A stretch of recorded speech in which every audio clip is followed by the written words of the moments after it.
All right. It does not show recording on my end. Does it show it on your end? Yeah. Okay, cool. Thanks everyone for coming. We really appreciate it. So thanks for all of you who are here, everyone who's going to be watching the replay.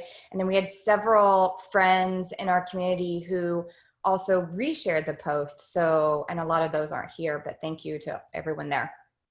And when I talked about Jenna, how we were going to talk about her, one of the things that we want to do, and our plan is each week we want to host a call like this, and we're going to have a different topic as sort of our guidepost through, and then the Q&A will lead how it leads. But what we want to make sure that we encompass is people who have different key insights and knowledge that Nicci and I aren't as strong in. And like Jenna, she's got her master's in education, and I know that she specialized around homeschool in her entire master's program. And so we want to have her come in with us one week to lend a voice into pieces that that is her brilliance and to add that conversation.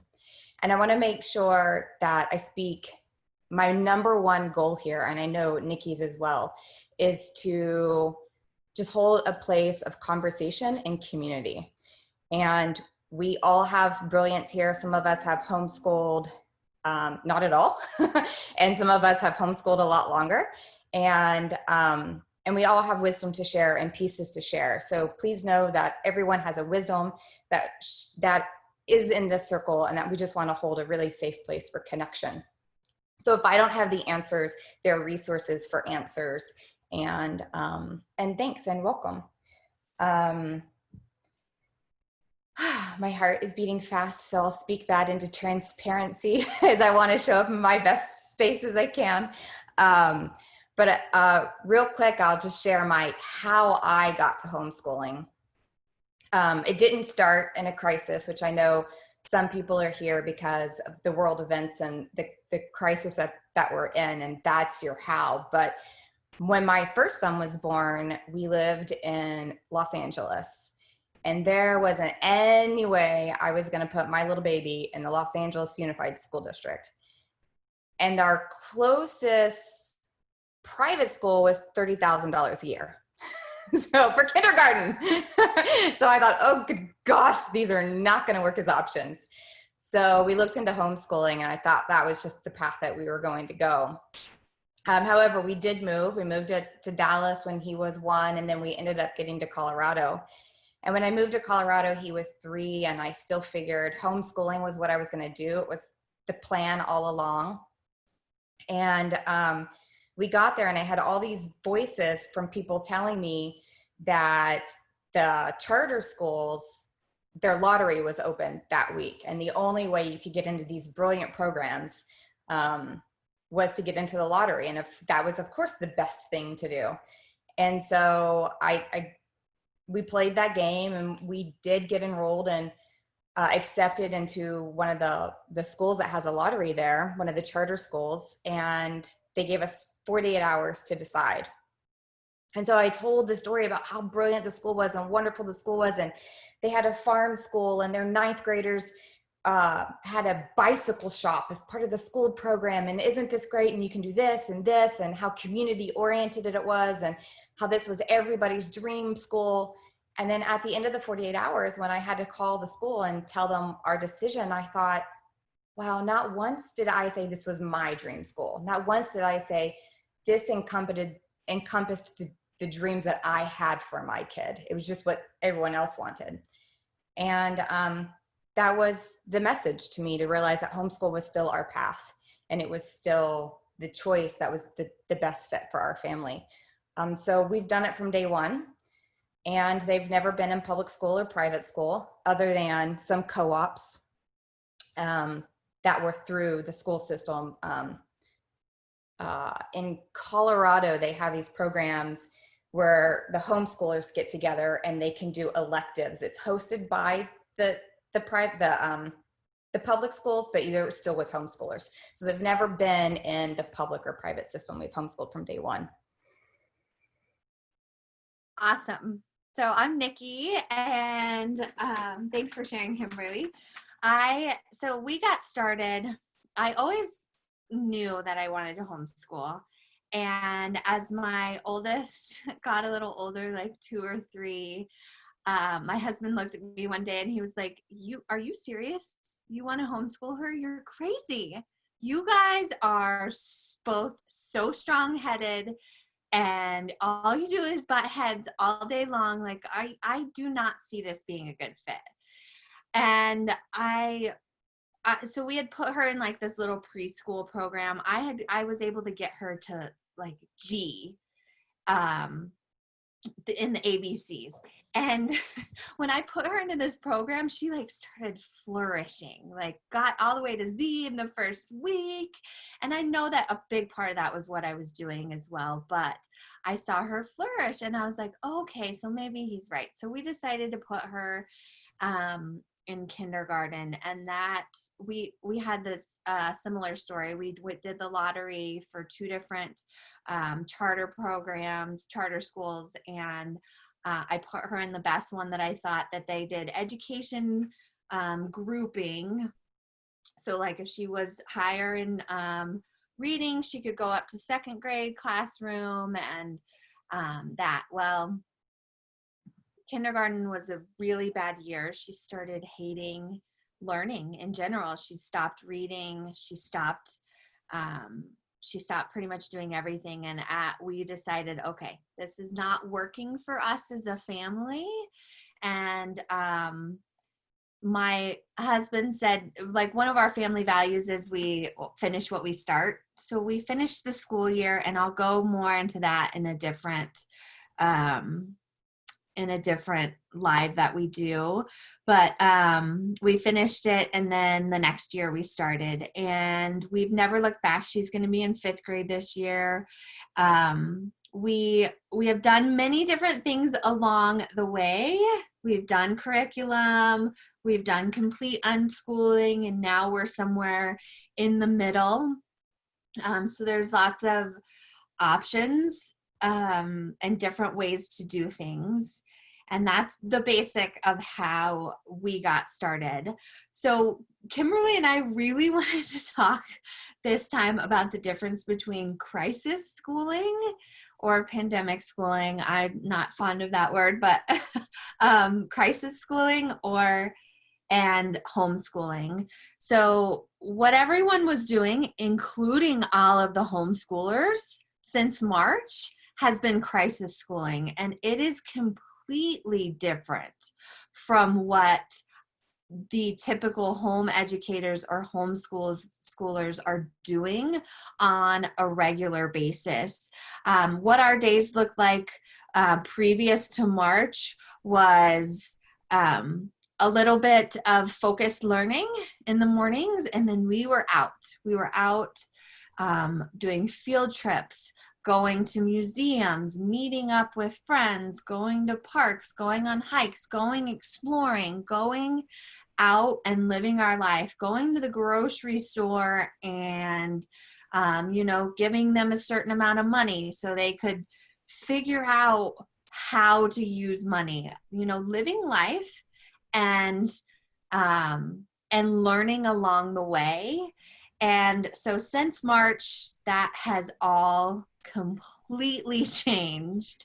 And I'll let Kimberly share a little bit more about that. Well, I think you pretty much, that's exactly right. Is those of us in the home education community, our regular day also changed.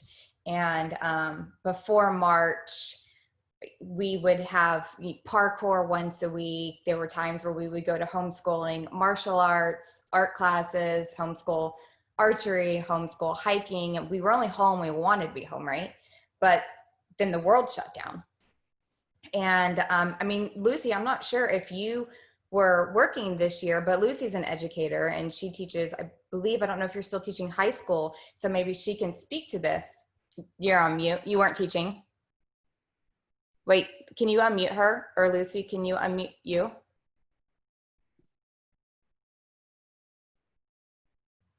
There we go. No, since I had Abigail, my third, I haven't been teaching. Oh, okay. I taught like in high school, and then I got pregnant with Abigail, and Okay. but I have been working in education. I've been going into elementary schools and doing a kind of a different project. So yeah, Okay. of course that all got shut down. Yeah. Yeah, yeah. So, so I'm only looking at it from sort of the outside because I haven't been in this system and what my friends have saying, but right, the people who are in private school and public school were taking the school system work and then saying, okay, we're going to implement this at home in an environment that wasn't set up for it. Parents who were now working from home, and the whole system has been chaos, right? And so there are a lot of people who say, oh, well, now we're homeschooling and we're homeschooling. And I just want to be really clear, nobody's homeschooling. Even us who normally home educate, we're not doing our regulars either. So there's a lot of confusion about, well, what is homeschooling then? I'm so confused. I'm so overwhelmed.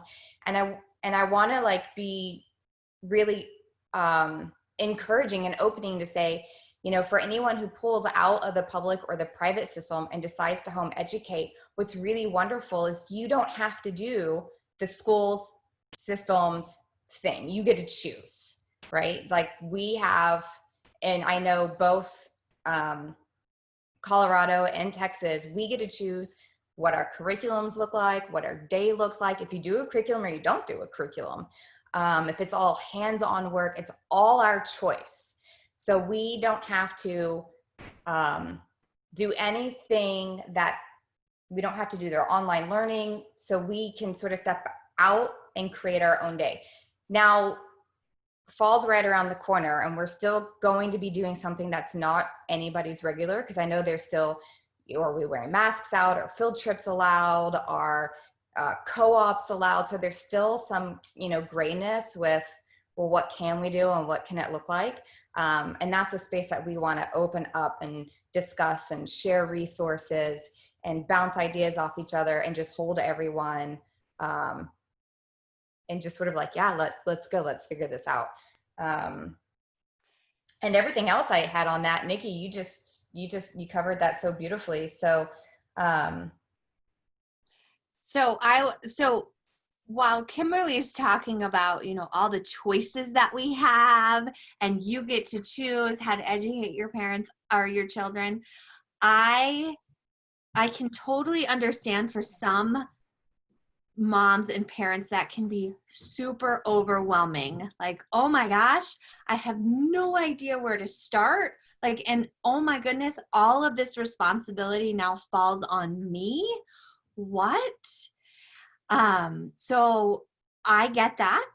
That is a perfect place to be.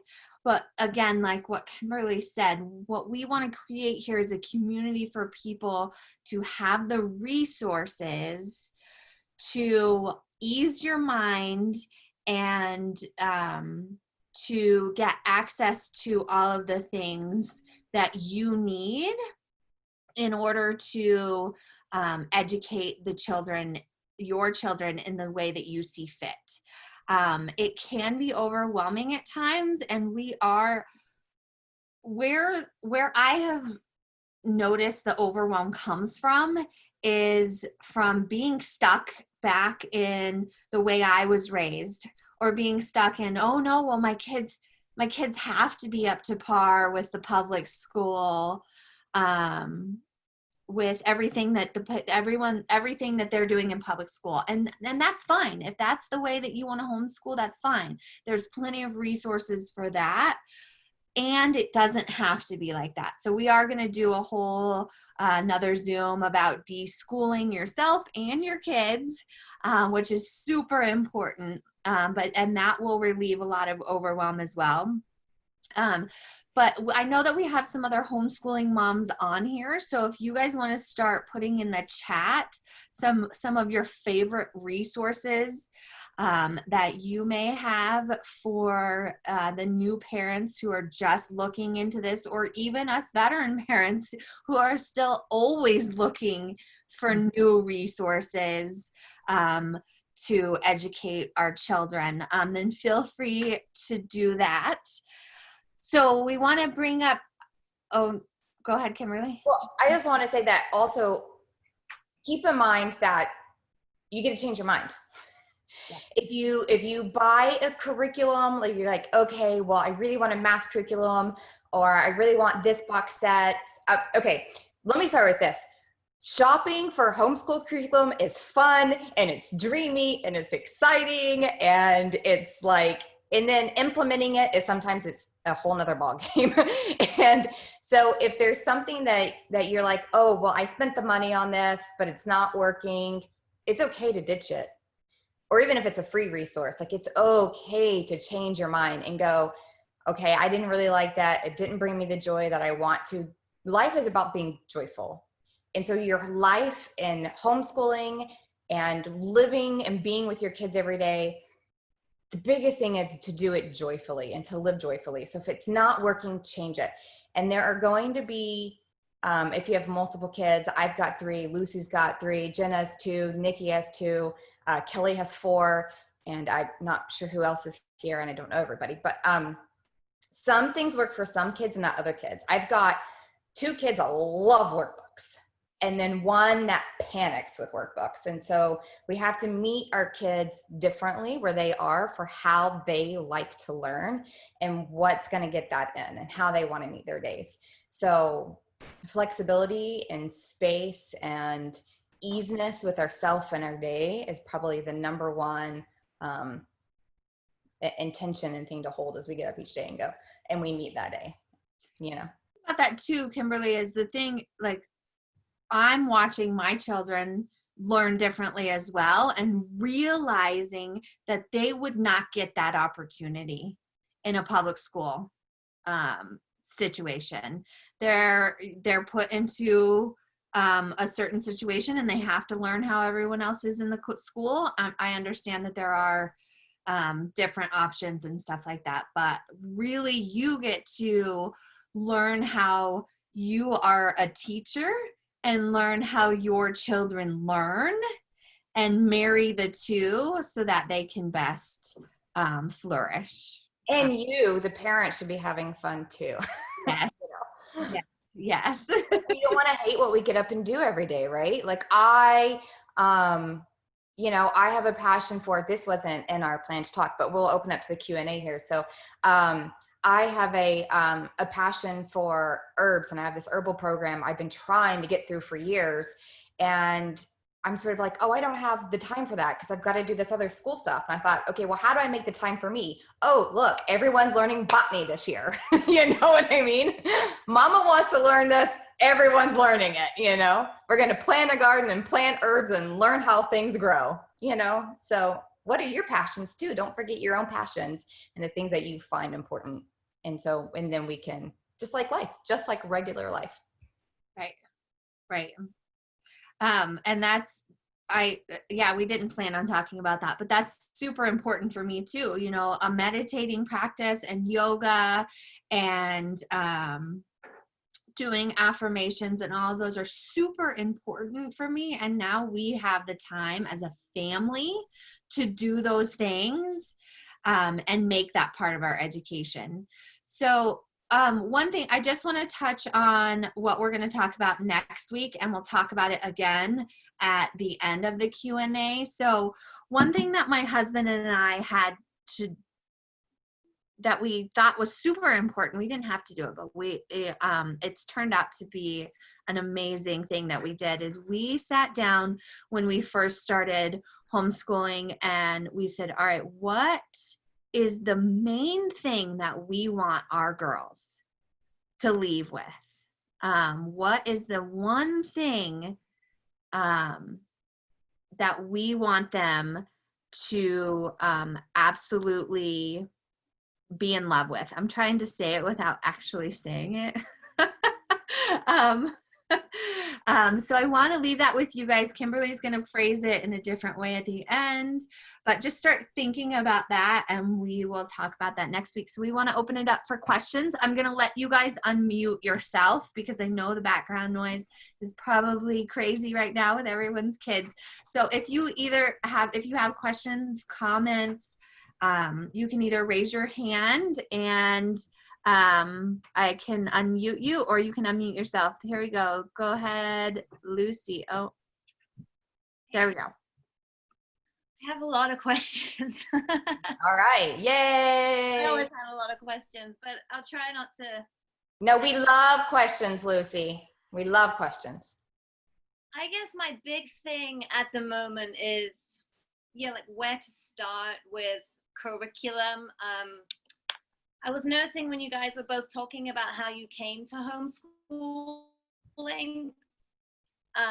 It was, this is kind of a different point, but it kind of became obvious to you this is what you wanted for your family, or you had a bad experience in the public school system. But for me and for my family, it's totally different. Like my kids love their school. Like they love their school. They go to a Montessori school. It's a public Montessori in Dallas with a couple of my friends here. And so I'm kind of thinking like, how do we make that, if this is what I don't believe that the virtual offering that the district is going to offer is going to be good enough, or is going to be, I think that they're going to be made to sit in front of computers like all day long and sit in lessons and Zoom meetings and all of this. And I can't see that being okay. You know what I mean?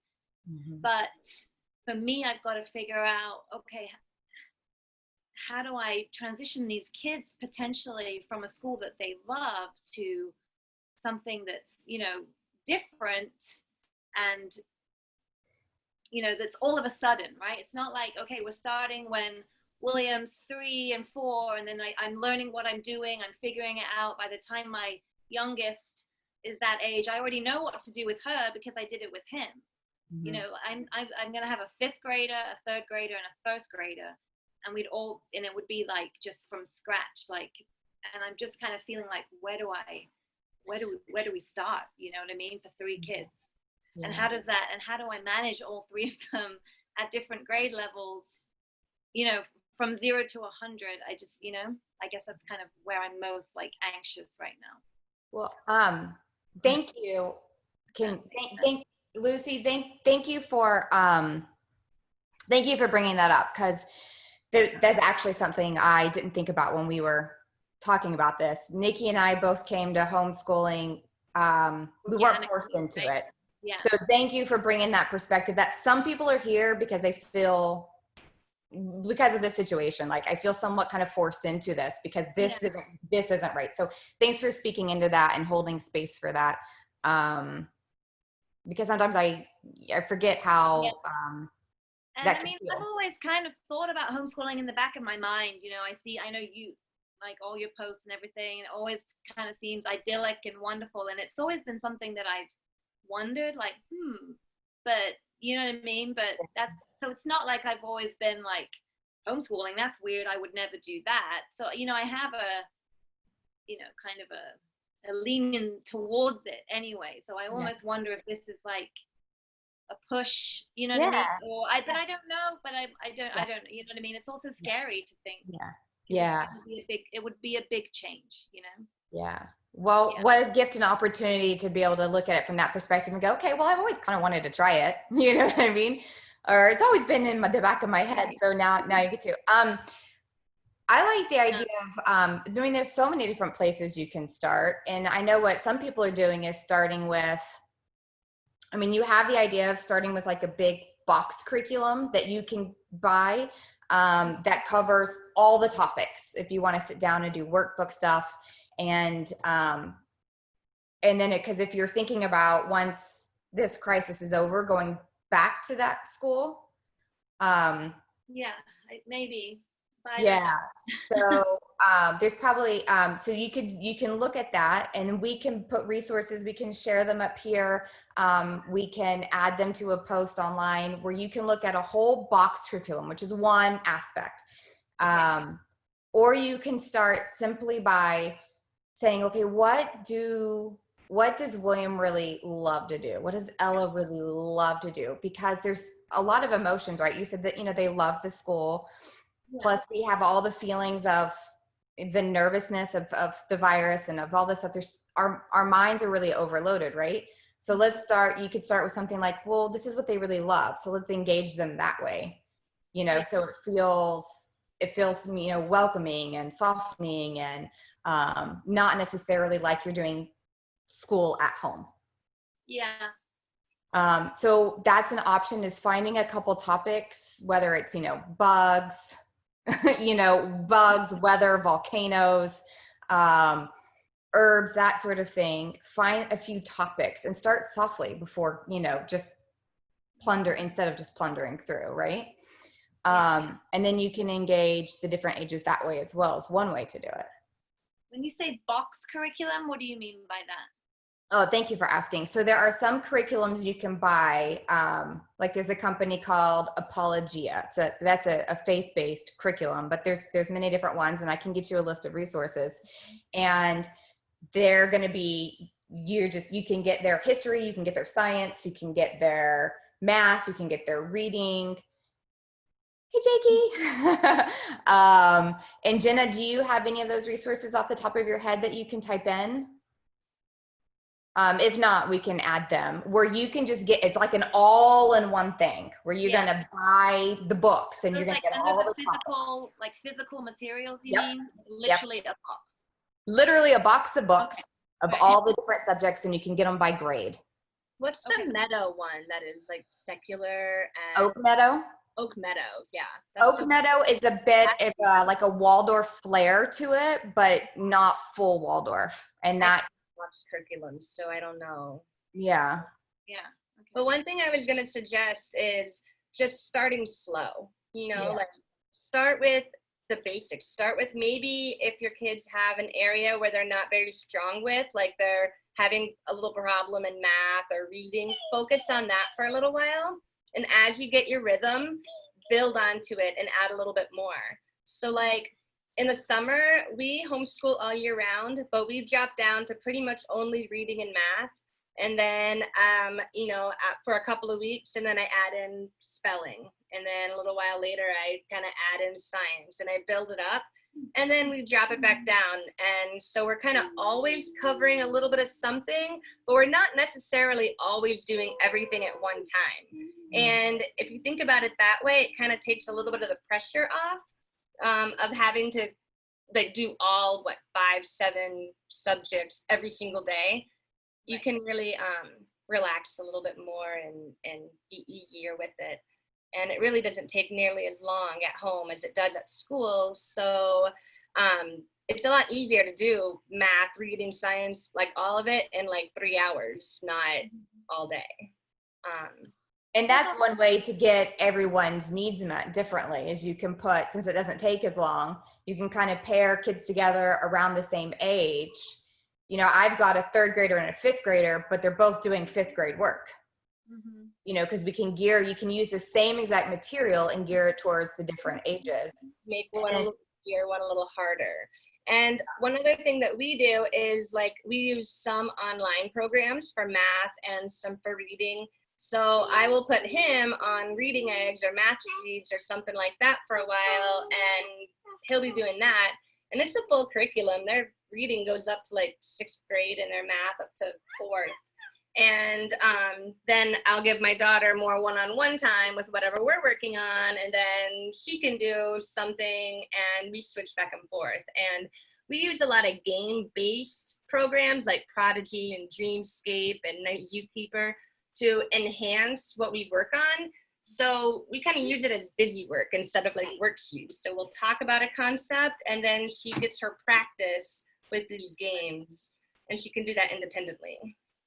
Yeah, I guess my other question was, how much time do you spend as the teacher?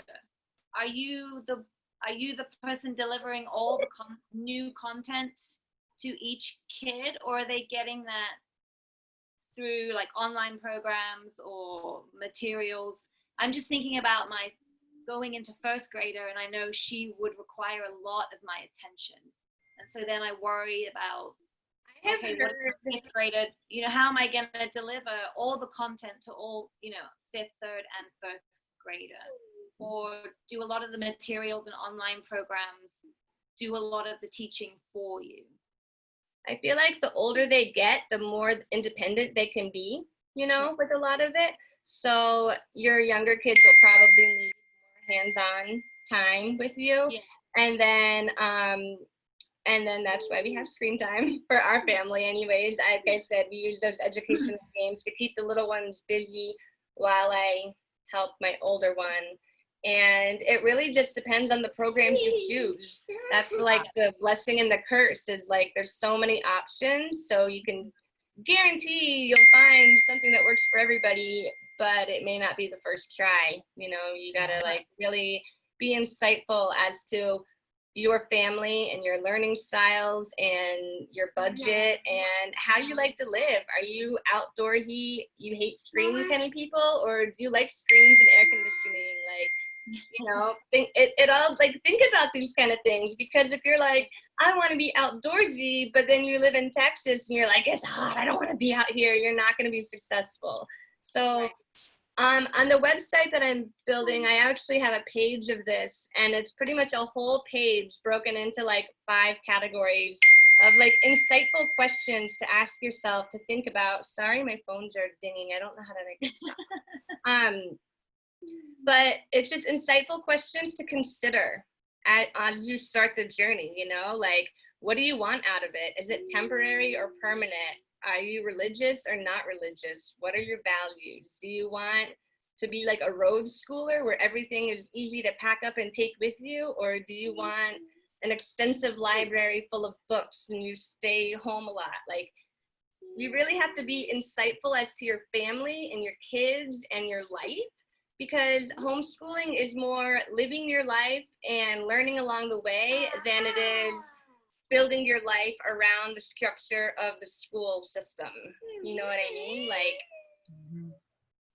Like I said, it's the blessing and the curse, because in a way it's all up to you. So after a little bit of work, you find your perfection. But in the beginning, you're like, no, just tell me what to do. I like it better when you tell me what to do. I call it the cereal aisle, you know? It's like you walk in the cereal aisle and you're like, I don't know. There's too many. That's super, super key, right? Is the flexibility to play with something for a while and go, okay, that's not working for this person, or this person, or me, or as a whole. And then to be open to change along the way. We've changed. Every year we've changed, and several times throughout the year we changed. There's nothing that we've done that's been the same, like consistently the same, because as they grow, their needs change. And as I change, we change. Oh, I had a brilliant thought. It left.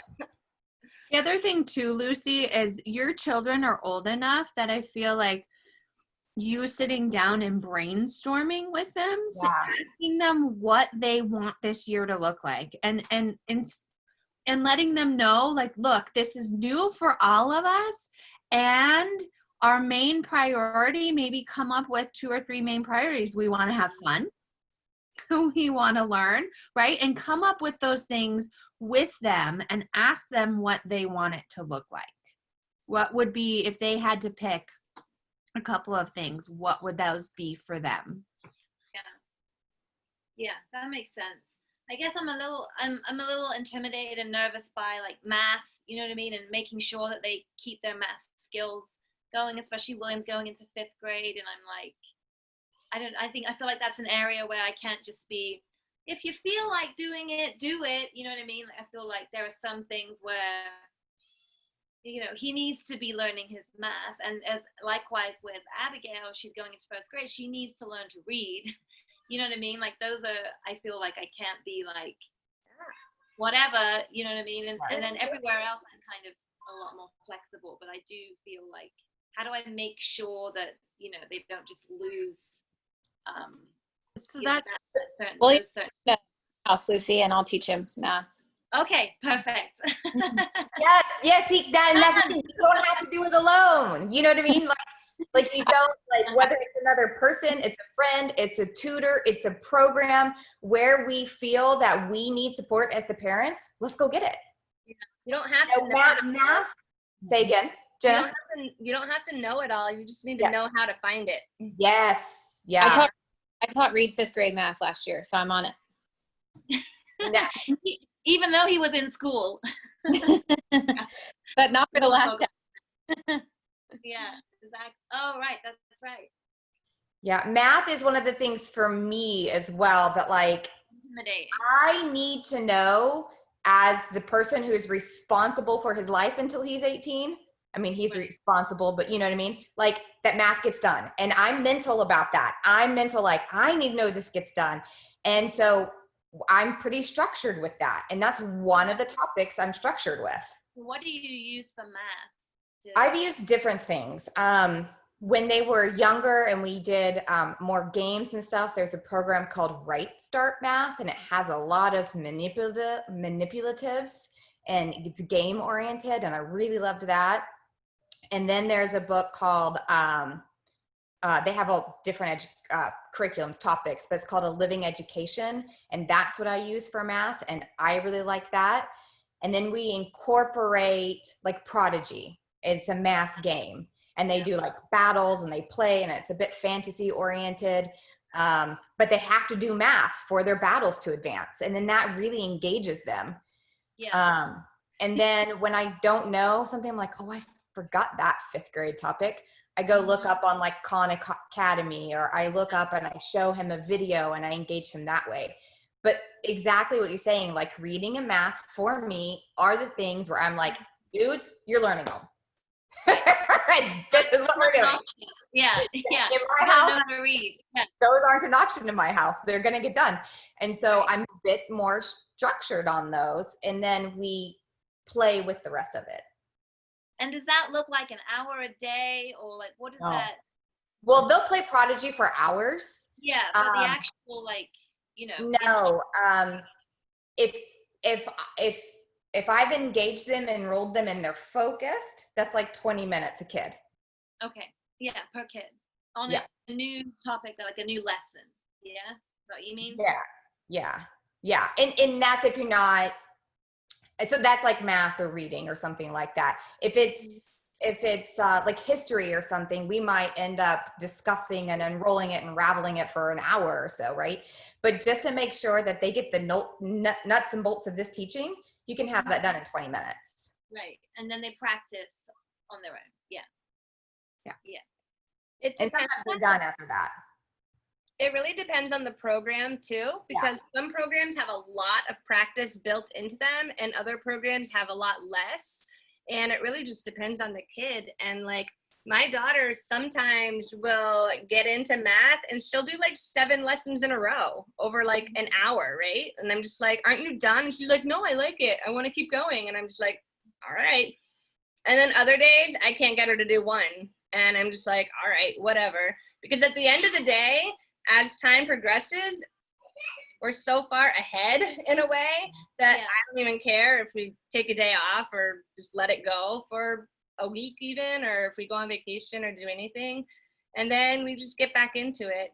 We take really like organic breaks like that, like whenever they get overwhelmed. And then we do that for a while, and then she's right back into wanting to do extra. So we don't always do like 1 lesson per day and follow an exact method like that. Right. And Lucy, one thing I would suggest is continuing what the school was doing instead of like switching math. So that's tricky because they're in Montessori and it's so dependent on the materials. You know, it's a very specific way of teaching math that I don't think I can do at home. Like we don't have all the. Oh, if you wanted to spend the money on it, you could. There are great Montessori materials. To get my training. So that's another thing with math, I guess, where I'm feeling a little bit sketchy too, is that they're used to learning it in this. Although the past 3 months when we were crisis schooling, they were not. They were doing traditional math, so they have actually, you know, kind of been switched to that anyway. But I guess, I just wanted to remind you that the way your brain works and with human learning, like it's not a bad thing to try different ways and to learn different things, because it just kind of, it's like exercise for your brain, you know? And so you try a new way and see if it works. And then if not, then go back or try something new, you know, like just because they've been doing it one way doesn't mean it could be detrimental or anything to trying it a new way. Is my thing. Like it can be good to like try to see it from a different perspective. Because we did one math program and it ended at grade 4, And so we switched to another one, and she would not do it. She wouldn't even do the review from the year before, like basic things. She hated writing it down. She won't pick up a pencil at all. But if we do it online, she's great. She'll do it. And she'll even use a pencil to make notes, but she doesn't want to fill in a workbook. She won't fill in a worksheet at all. So we used Beast Academy, and I actually went down a grade because it's really rigorous and they recommend you do so. And so she's kind of relearning everything she learned before, but in a new way. And at first it was really tricky, and we were watching the videos and like reading the book and everything. And now she's like getting the hang of like this new logic-based way. And she's really liking it, which is good because it's hard to keep trying new ones over and over again after a while. But at the same time, like it's great when you find the fit, you know? I'm putting those in the chat, the Beast Academy and Prodigy, Yeah. which are both online sort of math and gaming and Hey, Lynn. I have a question. yes. So I work part-time and get my work done whenever the kids were at school. How do you see fitting in part-time work? And my I don't have to go into the office. It's also at home, and I can do some, after they go to bed at night, which is not ideal because that's also my me time. So do you see being able to fit? I usually need to get in about 4 hours a day. Nicci and I both also work for ourselves and from home too. So Okay. yeah, it's totally possible and welcome. Okay. It's just gonna look a little bit different. It's not gonna look like, okay, I get to sit down for 4 hours and work Yeah. while my kids are at school. It's just gonna look different. So just having that in your brain that, I may work 30 minutes here, 5 minutes here, and just being flexible with it. Just know that it is possible. There are women out there who work full-time and homeschool as Okay. well. So Okay. Lindsay, what do you do? What is your normal kind of work look like? Your time, and do you need quiet space? Can you just be at a computer anywhere in your home? What is that like for you normally? I can be at a computer anywhere in my home. I sometimes have conference calls. I would say probably I have maybe 3-ish a week where I do have to have quiet. A lot of times I have flexibility on when those are, so I can schedule them at a time where I know I will have some quiet. Or at this point, I am only planning on having possibly one of my children. I have 3 at home with me. I have one who's going into 6th grade, and my daughter who will be in 3rd grade, and then I have a preschooler. He'll be pre-K 4. So I feel like it could be a little bit easier to manage that whenever the other 2, my boys, are at their respective schools. My oldest goes to a private school, and I feel comfortable sending him there, and my youngest, it goes to a really small preschool. So they have some really good policies in place where he will go for a little bit. Yeah. But yeah, so I think that was my biggest challenge during my crisis schooling, was finding time to get my work all completed. But I had all 3 of them, and we were all trying to do all the things, and we couldn't go, like you said, we couldn't go anywhere. We couldn't do anything. Yeah. So that was hard. My other challenge is I was really felt like I was only homeschooling Callan, my daughter, at the time. And I had a really hard time getting her to be motivated to do anything. I was trying to make her do the district work, and I realized it was not what she wanted to do, but she had to turn some of that work in. And I was trying to supplement with some more fun things, but I don't know. I just was like, she just kept telling me, well, regular school is more fun than this school. And so I would just have a hard time getting her motivated to do things at home. She's more motivated by learning with others and, sort of competing ish with other other people, you know, and stuff like that, and being the go-getter and whatever. When she's by herself, she doesn't get that. Yeah. Well, thanks for showing up and bringing your questions. To the work question, yeah, I mean, I would definitely say what Nicci says. It with young kids, probably not with the older kids, but with the young kids, it's really challenging for me to get a chunk of 3 to 4 hours. So that is likely not going to happen. And Yeah. but I do a lot of my work if I'm writing on the computer, or if I'm doing if I'm creating content and that sort of stuff for my work, or I'm responding to clients. Oftentimes, if my kids are working on something, if they're doing arts or crafts or handwork or whatever they're doing at the table, I'll just take my computer and I'll sit there and I'll do my work while they do their work. And then they ask questions and I can peek over and, you know, just sort of create. It's just sort of about connection with the kids. But if you can't because you need quiet or you're talking to someone, I get that might be difficult. So depending on what the exact, you know, thing is you're doing, that's one way I meet that. If I'm trying to write something, you know, really brilliant, I'm like, stop talking to me. I gotta write. My brilliance, I just lost all my thoughts because you're talking, right? Then I know I can't be at the table, right? And then in those times, I just had to be really transparent with them and say, I need you to be on this project or go do this or go play. I have to have 20 minutes. And it's making sure we create those boundaries to say, you do your thing and I have to have 20 minutes or however long to do this or to have this call.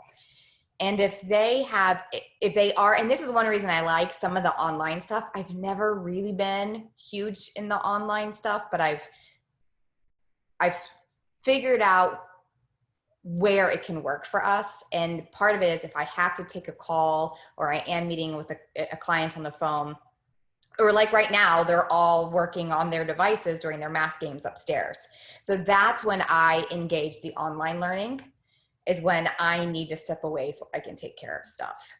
So it just really takes some strategic planning, but it's completely possible because there are tons of us working in home educating. Okay. And if you do decide to go down this path and you are feeling frustrated and you want to scream or you want to cry, reach out and we'll support you. And we'll just say, you know, keep going, you know, or how can we help you? Because there are going to be moments where you're like, what am I doing? And then there's going to be moments and you're like, this is why I'm doing it, because this is awesome, you know, and yeah. You know, so there's both, right? Just like with having kids at all, right? And then the other, Kelly, I saw Kelly laughing. And then the other question was about engaging her. I think there has to be a lot of space for understanding that we're all in emotional crisis in some ways, especially the younger ones, because all of a sudden they're taken away from the school that I know that they both love. And I know what school they go to. I've got another friend who's not on this call who's on this. And I mean, for years since you guys have been there, I've seen the posts from all you guys. I know the love for that community. And so when you say your kids really love it, I hear that because I've been watching it. And so they're taken on that, right? They're taken from their friends. They're taken from their teachers.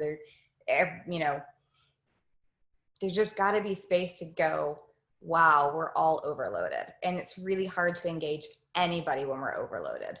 It's hard for us to show up as the guides and the parents when we're overloaded. We can't teach them and do things when we're worried about if we go outside, we're going to catch a deadly virus, right? So just space to go slowly on the whole engaging aspect. Okay. And again, the same thing that I said to Lucy, Lindsay, like sitting down and having a conversation with her, like what can we make this look like? How can we, you know, this is what mommy has to do, and this is what's expected of you. Now that we know what's laid out, how can we make this fun? Yeah. And how, like, what are the rewards? What do we get to do when all of this is done? You know, that sort of thing. Like with my girls, we do vision boards. And they have vision boards of like what they want to do at the end of the year, or what they want to do when mommy reaches a certain goal. And so when times get tough and they're not motivated or whatever, we bring them out and we're like, all right, why are we doing this? Oh yeah. And we look at the vision boards and we talk about them and get back on track. Or some days you might not. Now I understand you with work is a little bit different, but some days it's just like, yeah, okay, well, we're done for the day. And like Jenna was talking about, and we're going to go. We're just going to go do something different. Like maybe she can go play at the park and you can sit and get your work done, or whatever that looks like, but being flexible with it as well. We've done school at the park. We've done lessons at the park too. Just take it outside and change the environment. And does the Montessori school, do they do, I know the Waldorf schools, when we were engaged in a lot of the Waldorf stuff, you do all the holiday programs and all that sort of stuff. Does, you know, what are those special things throughout the year that the Montessori schools or whatever, whoever else is here, you know, that your other schools have done, that you're like, okay, well, let's make sure we do bring that in, so we don't forget those special ceremonies or special times or times of the year, and create ceremony and community around that too, so that they don't feel like they're missing everything. Mm-hmm. One thing, I don't know, how do you make it good? Can you see this right here? Yes.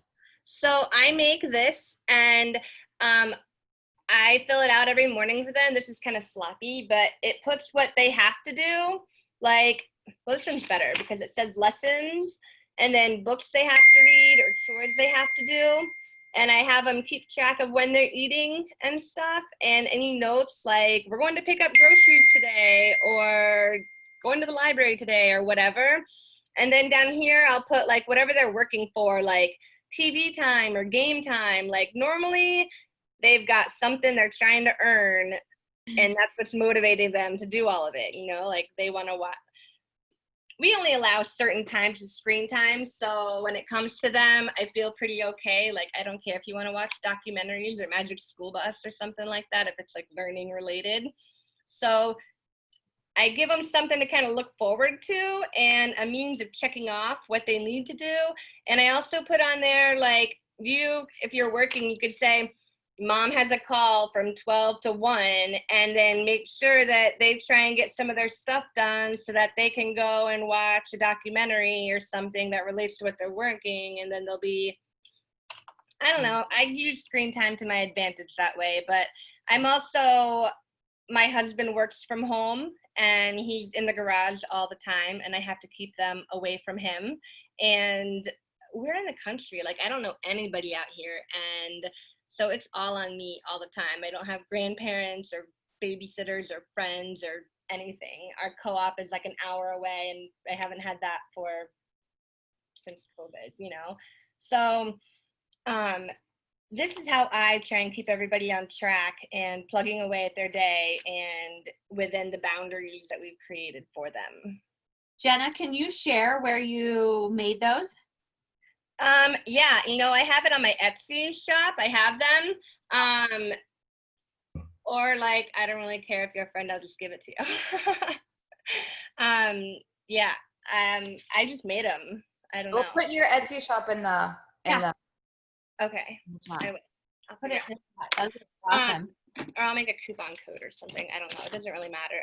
These are the little things that I do to try and, I call them intellectual hobbies, because I don't know, I have ideas and education experiences and I want to get them out. But at the same time, I live in the middle of nowhere, North Carolina. Like, the Trump supporting pop across the street from me doesn't care about my liberal homeschooling ideas. So I don't have a lot of support like in my immediate area. So I have to find other ways to like find things to do, and that's one of them. I love it. Thank you, Jenna. Hey, Jenny, do you have a question? Yeah. Hey, guys. Thank you so much for letting me listen into all of what you guys have to ask and say and share. All my little ones are inside. So I'm in Colorado, and I was introduced to a website called Colorado Homeschool. Nicci, are you familiar with that? Is that something that is a good thing? Do you know? I I'm in A the website, or is that a Facebook group? Nope, it's a website, and it's full of like all sorts of video, like it's a video thing, videos 1 through 5. It's called coloradohomeschool.com.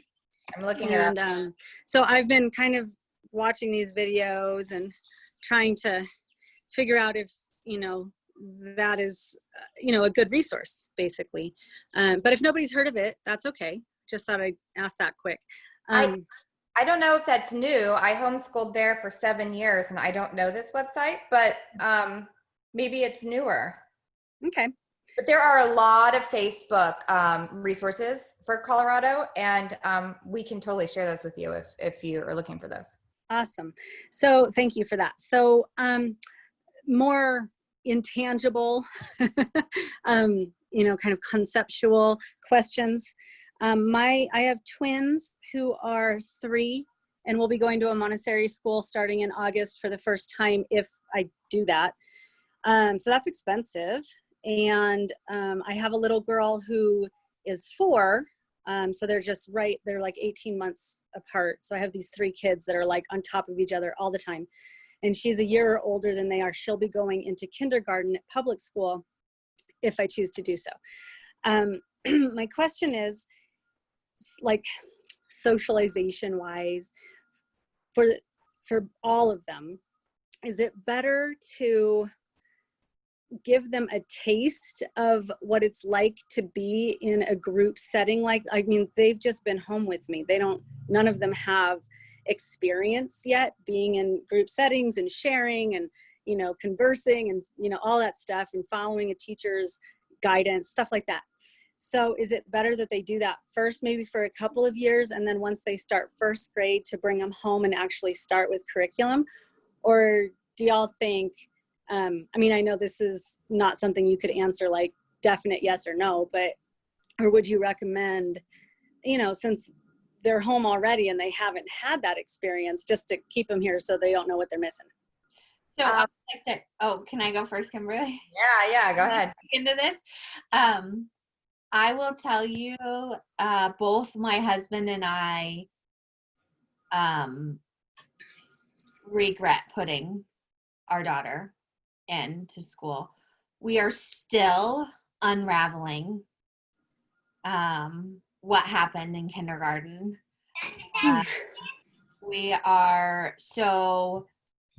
For me, I feel like I would have gone with the way Kimberly did it. Like, just, this is our ground. Hey, Kaylee, can you go? This is our, just setting the groundwork and setting the expectations up that way. I know you said something about socialization. Normally, home education is you don't have to worry about socialization. And I feel like it's better because they're not only socializing in a classroom with the same age kids. Other than school, where do we ever do that? It never happened. So that's my personal experiences. I wish I would have never had her in that situation, because we are literally 6 years later still unraveling all of it. So Kimberly or Thanks. Jenna? Yeah, from when my kids did the options program in Colorado, even 1 day a week, there were bad things. And not to say that all schools are like this. This is not what I'm saying, but they were threatened and blackmailed and to nastiness happened. And so I thought, oh goodness gosh, like, there's a reason we're not doing this 5 days a week. It's not worth it for me to even do it 1 day a week. But that's another conversation I'm happy to have with you on the site if you want. So I wasn't thinking that originally, but there is still some processing from that you have to deal with. But yeah, no, we're normally very, very social. Right. It is a huge myth that there's not there is not socialization. Literally what I said earlier was, in Colorado, we had homeschool bowling league, homeschool archery, homeschool roller skating days, homeschool parkour, homeschool martial arts, art and hiking groups. The hiking groups are probably still happening because it's outdoors. Yeah. And so, and I know that there are still, I've moved to Austin, so I'm not there right now, but I know that there are still in Colorado homeschool groups, even through all this, that are still meeting up at parks. So there's still a way to be social now, but we are a social community and we're multi-aged and multi-family. And that's a really wonderful thing, in my opinion, is that when we get together with a friend, we're getting together with the whole family system, my family system and their family system. So different genders and age groups, and so much learning and interaction for that. My 10-year-old, my 8-year-old, and my 5-year-old are getting together with whatever age group the other family has. Mm-hmm. So we'll just dispel that myth that we're only at home when we want to be, you know? Can I add something? Yeah. The definition of socialization is being able to function in society, and a school is one institution within a society. So really, like, the idea of socialization is being able to do all the things you have to do to live, to go to the grocery store and talk to a clerk and know how to interact with the mailman or the post office and going to the library, and just all the things you do in life outside of school is how you get socialized anyway. So like the idea of being in school for socialization is such a kind of a silly backwards thing. Not that your question is or anything, but just the I whole don't feel that. of it, and how people always say homeschool, it's like backwards. And there's a lot of research out there that shows that. And part of it is because schools lump kids in by grade, you know, by age. And so everyone gets stuck together, and it's harder to reach out of the group, you know, right? So when you're only used to being around, then you don't really know how to talk to, like, a third grader might be like, I don't want to talk to a fifth grader. That's a big kid. Or they might say, that kindergartner's babyish. But when you're in a homeschool setting, you see that third grader helping those kindergartners and giving the fifth grader ideas, and they work together like an amazing team that you would never find in a public school, unless it's like Montessori, or they have means of interacting and changing up the, you know, the traditional. And as far as you were talking about learning the roles of a classroom and things, there's a lot of ways you get that. You can get that by going to library story time and listening to the library and having the conversation they have, or when you go to the museum and they say, okay, everybody come to the bubble corner for a demonstration on whatever, and then everybody groups up and you watch them and they do it and they talk and they interact. You're learning it there too.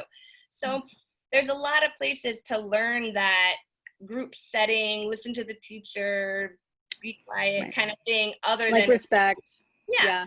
And you teach that as a parent, you know, like before we go to the library, I say, okay, remember, this is going to be a lot of kids. We can't all talk at one time. You have to listen to the library, and you go over it before you go in. And then when you leave, you say, that was so fun, but don't forget, we have to not talk during the book. And that's how, you know, that's how you do it, instead of like a teacher telling them and then getting a note at home and going over it again. Like, it's a little more organic. You know what I mean? Totally. So because there is there curriculum that I would go by for the twins who are not going to be, I mean, there's 3 now I mentioned. Is that too young? Or, I mean, like, how old, what's the minimum age to start like actively organizing a homeschool curriculum? So there's a couple different thoughts on that, and that's a personal opinion that you need to explore. You know, I right now with my youngest, who's 3.5 as well, we have been going along the lines of a Dr. Donnie, I just forgot his last name, but he is a firm believer, he's a chiropractor, and he's a firm believer that creating the lower brain and allowing children to find where they fit in society, they fit in your family, where they fit in the world is way more important than writing letters and doing that at a young age. Mm-hmm. And allowing it, when you allow them to find self first, that all of the rest come naturally. Like my 3.5-year-old the other day, she picked up chalk and she was like, I know how to write my name.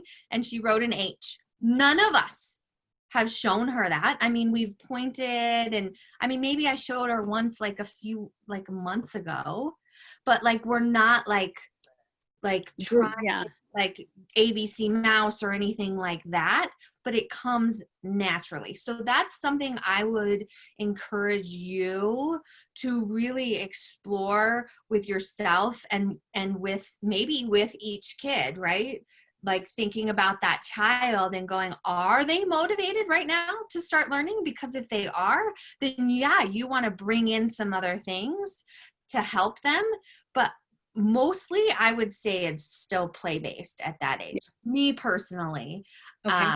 But I would explore that for yourself. And I have some resources too. We can talk more offline on that about Awesome. when you want to bring that in. Okay. Kimberly? Well, the Waldorf method, they don't start any academics until 7. Okay. So that's another philosophy. So it's really sort of depending on where you fit in those philosophies and how you feel about those. And then your kid. I had a Waldorf co-op I belonged to when my son was 3, 4, and it was Waldorf, and then a friend of mine who goes to school with Lucy and Lindsay, her kid goes to school with Lucy and Lindsay, was like, wait a second, but my kid is 5 and she wants to devour books. And so she put that down and she was like, okay, that's what we were doing, but that's not what my kid wanted. And I wasn't going to stop my kid from doing it. And Right. she just started, picking it up. So there's so much research about when our brains actually come online for certain learning for most people. And then we have to look at the kid, just like with everything else, and go, what do they need? Right. So, okay. So my 4-year-old who will be going into kindergarten, she was in that Montessori setting for a year last year. So she's been kind of in a group setting doing that type of age based, but they would mix ages and stuff. I could pull her, it wouldn't be pulling her out to go backwards if she were to hang out with the twins. I mean, she's only 18 months older than they are, and kind of all do a similar play-based thing together.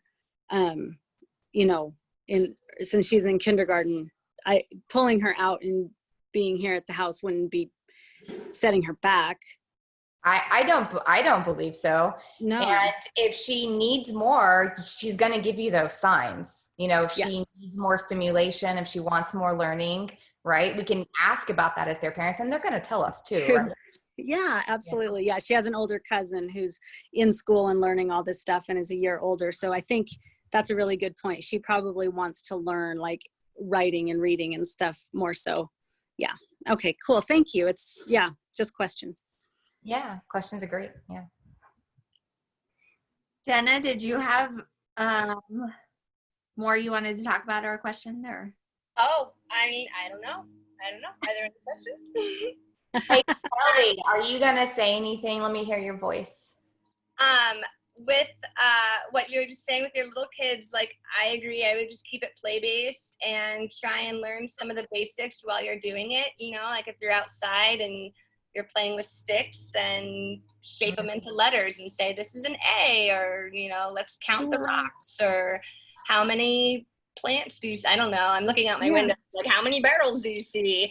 And, so much learning happens organically that way when you're just doing stuff together and working it. They just absorb it all, and then if they want more, there's all kinds of little things you can do to step it up, like, I don't know, the online programs I mentioned, or reading books that work with it. Like, you all have the books where it says like A is for apple and B is for Bob, and you go through, they learn so much repeating those books. And my daughter learned, like, both of them, they learned all of their letters and numbers and everything organically like that.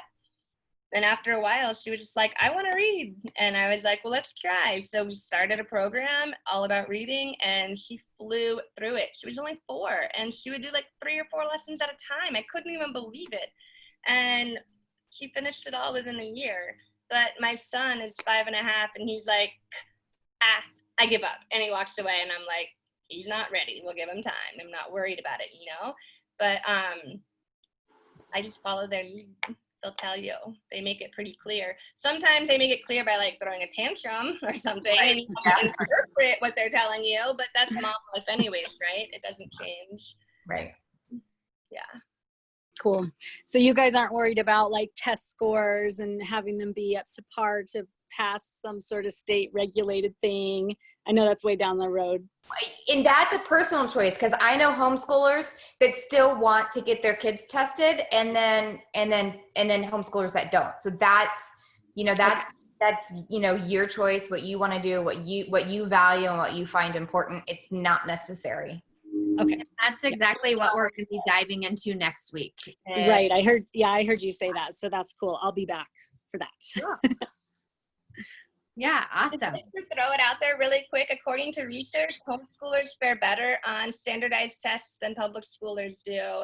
And according to one study that was my favorite one in grad school, the only people who outperformed public schoolers in standardized testing were private schoolers that had minimum GPA requirements to stay in the school anyways. So they had that extra motivation to be doing better. But otherwise, most homeschoolers outperform, but it's really, really hard to research because as homeschoolers, we're considered private school and our data is not public. For researchers, they have to request it from us and or go about ways of obtaining it like that. So it's a little hard to research, but it is really interesting. And I know that only from my experience and from the homeschoolers that I interact with that do testing, because in North Carolina, you have to do it every year. We all score way higher than what they say you should anyways. Like a lot of it, I don't know, the standardized tests, when you do it at home in a more relaxed atmosphere and you're not pushing it and you're not amping it up and you're not putting all the weight on it and teaching to the test, it's not nearly as big of a deal as it is when you're in school and there's so much pressure and everybody's doing it. And I think you can make it a little bit more fun. Like we celebrate it. We say, yay, it's testing day and we're gonna go get ice cream out. I let them pick whatever they wanna do. I don't care. And I'm testing it for my own, my own reassurance, like I don't even believe testing is like the best way to measure learning, but I feel like it's what everybody else likes to see. So I'm going to do it just to make sure that my bases are covered. And in doing that, it kind of just amazed me at like how high a second grader can score on a standardized test when like I feel really lax sometimes. Like I don't feel like we do nearly as much as other people do or we should do or whatever, and it all still works really well.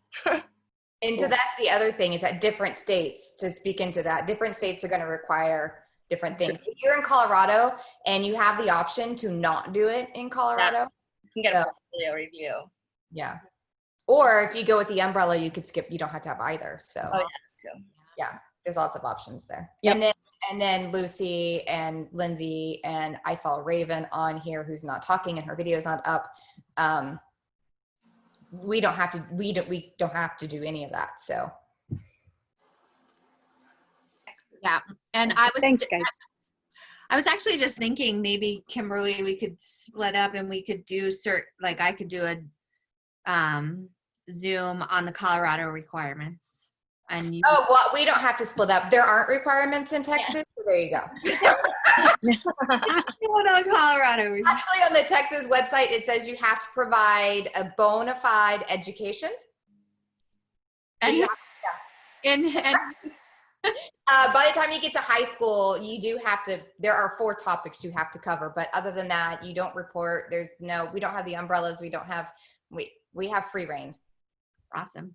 They say, go educate your kids like you're raising your kids. Just take care of it. All right, stop now before we move again. I need all y'all to come, baby. Come on, let's go. Awesome. Does anyone else have any questions?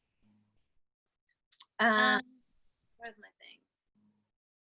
Go ahead, Lucy. No, I mean, I probably do, but I was gonna say did you say that next time you were gonna talk about deschooling? No, that's on the list. Next week, Kimberly, what are we talking about? Yes, we are going to do deschooling in 2 weeks. Next week, we were going to talk about our why, like why we want to do that. And just sort of, before we start to talk about deschooling, we want to kind of fan the flame of encouraging and figuring out why we're going, what our major goals are here this year, whether it's by choice or we kind of feel forced into it. Our big why question with our kids was, by the time they turn 18 and they leave the house, or 23 and we kick them out, I'm working on keeping them here till they're 23. But by the time, what are our goals as parents? What container are we trying to provide them? So that was our big why question, where Nicci had this sort of that one thing that they were aligning as their family. Ours is, by the time they become adults and they can legally leave, what is the container we want to hold for them? And for us, that included their education. And what do we want that to look like? What do we want that to feel like? What are our family goals? What are the things, the connections, the bonding, the lessons, the teachings? What is that container? What makes up that soil that we want them to grow and flourish in? And I mean, my oldest is about to turn 11, so I only have 7 more years of this. And to have him away 5 days a week, that was too much time away. I wasn't going to be able to get that, fertilize that soil the way I wanted. So next week, we're going to talk about tending that and fanning the flame and getting encouragement and understanding and excitement about, okay, we're choosing to do this, but let's engage ourselves and get really excited about that and figure out why we're going to do this. And then the week after, we'll talk about deschooling. Yeah, that would probably be my next kind of like, okay, how do we, you know what I mean, switch the mindset, like for myself, but then also for the kids. Yeah. Like, because it's going to be a totally different thing. So yeah, exactly. I can wait. A whole week. Yes. And in the meantime, between now and then, what do you want to ask of us? How can we help you and support you during the week? Is there a certain resource that you need, or, Yeah. And feel free to comment like on the posts, Kimberly's post, questions that you may have that come up during the week. And we can go back in and we can help you answer those or give you resources as well. Kelly, did you have a question? I did, real quick. So we are getting mask mandates handed down in our school system today. So this is kind of a little bit of a last minute decision for me. We've always supplemented at home. I always tried to give more than what they were doing in the classroom so that school could just be social. But I think it's going to be a hard sell for me with my husband. He kind of is a bit of a believer in what they're getting at school and getting them ready for college and acceptance and all that. So a little bit of background on maybe what it's going to take. I know it's way far out. We're not dealing with this issue today, but some discussion about what it takes for a homeschooler to get admitted into some universities and stuff right now, and the ways that you could play to that and make it work for you would really help me in my kind of discussions that I'm gearing up to have with him in the next week or two. Jenna, do you have, I don't have any exact research right here at my fingertips, but homeschooling is legal in all 50 states, and colleges can't really, they can't say you can't come just because you're a homeschooler. And one thing that I've heard, my kids are obviously little, is that homeschoolers have a good opportunity to really create a nice package for colleges, because they have more time to be able to do volunteer work or social work, out in society, like helping people or whatever they're interested in. And that really looks good to colleges. And I have never heard of somebody who said that they couldn't get into college because they homeschooled.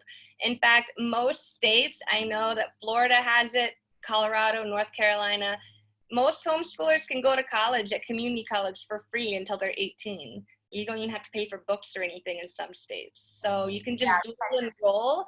And when you're in when you're a teenager, when you're in high school, you can start taking you take the placement test, right, at community college, and they place you. And if you place into a class and you're like 15 or 16 or whatever the age limit is, some of them don't even have it, because if you look it up, you'll find like 12-year-olds that go to community college sometimes.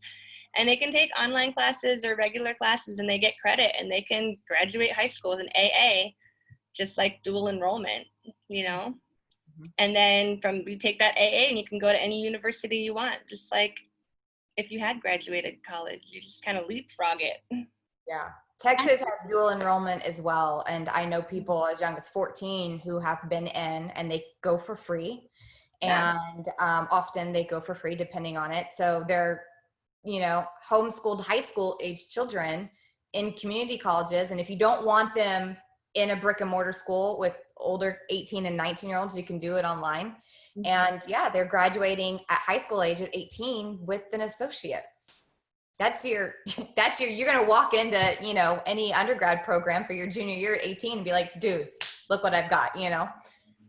The other thing too is at that point, Kelly, like your kids, when you're homeschooling, you're teaching your kids to be self-motivated. That's just what naturally happens as homeschoolers. And if they want to go to college, they are going to do everything that they need to do to get into college because they've made that decision on their own and they will get it done. So they are self-motivated to do that. And you gave me a good idea that I think we should do is get our husbands on here to talk and do a Zoom about what they feel, because my husband, like I said, was completely against it. And I feel like a lot of husbands are until they get a little bit educated. And I think them listening to other husbands who are already, or other men who are already in the community and involved in it, I think might be really helpful. What do you think, Kelly? Oh, I did it. We have a little wrestling fest going on here behind me. So excuse any craziness. They're done with their prodigy. They got their prize and they're on their own. No, I think he'll be pretty accepting. I think basically the way our school district is rolling out their information later today, and we're going to try homeschooling for a year because the situation is forcing our hand. And I think after we have a year of it, we'll all have a better taste for what's success we're going to have. And I think that'll speak to any concerns that he has, but just making sure that we're ready for any testing or college or whatever that we have to come into contact with. I mean, I realize so many of the things that they're going to get are things they can't get at school. And that's a benefit I'm really excited about, being able to dive into the subjects that they're excited about and stop with all the forcing of, yes, no, we're doing this homework today. It's going to be really nice.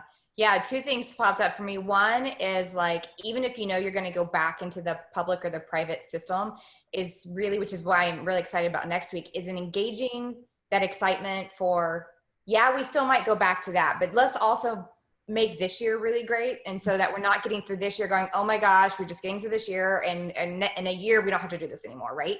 Because it's a whole school year. It's a whole year of your life. How can we make this year really wonderful, even when it's not what we're going to do later, right? Let's be really excited to wake up every day, because this is what we're doing this year. And, and how can we make that great? Speaking of husbands, my husband was on the homeschool bandwagon from the beginning, because he went to trade school. He's in, we met on a movie set, and we were in the film world, but he produces and writes and directs and edits television and film. And so his higher education was trade school. And it was really important for him to say, you know what, if they're in school full-time as 14, 12, 13, 14, 15-year-olds through 18, they're not going to have a whole lot of time for skills work and handwork. And for him, it was really important that at about 14, his children have some sort of craft, some skill, some handwork, something that they could find somewhere where they could intern or they could apprenticeship and that sort of thing.